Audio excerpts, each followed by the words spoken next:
After being beaten in my first run for Senate, I'd nearly given up on politics until the Kansas-Nebraska Act in 1854. Until that point, I believed that slavery was going away on its own. I foolishly believed that if slavery was made uneconomical, it would fade from existence. I know how hard-hearted that sounds, but please, ask yourself, who expects themselves to change the way the world is? The Kansas-Nebraska Act forced me to see the hard reality of the situation. Slavery wasn't going away. In fact, it would thrive if left unchecked by the federal government, as the Kansas-Nebraska Act and later the Dred Scott decision had proved it would be. That, my friends, was not something I could allow.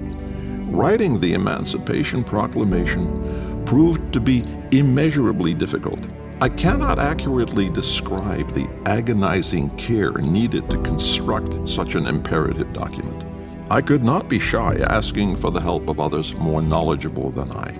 Therefore, a panel of freed black men and women were invited to the official editing of my life's work. They were unimpressed, to say the least, though enraged is most likely the best description, when they learned that my mind had thus far been set in the direction of colonization.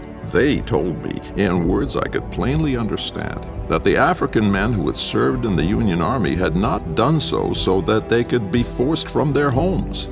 Those brave panelists helped me to understand that the African men and women of our country wanted only to have the same freedoms promised to any American under the Constitution of the United States. I've had my spats with God for much of my life. I battled with his existence versus the way of the world and science. But my time in the White House came to be a somewhat spiritual journey for me.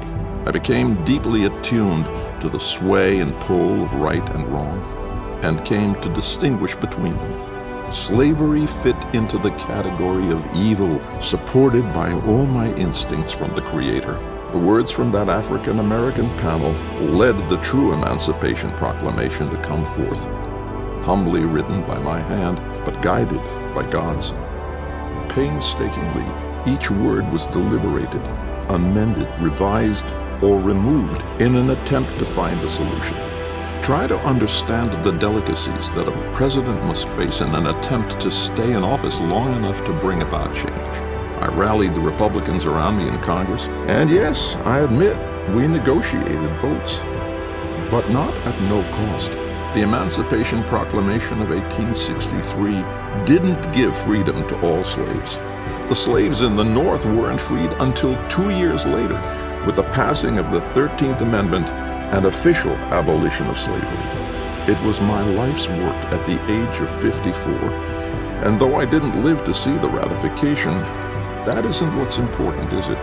The Emancipation Proclamation joined the Constitution and the Declaration of Independence in American documents providing freedom and hope for all, and that is what is important. That is what I gave my life for. An American icon, an American hero, an American life. Only from 7K.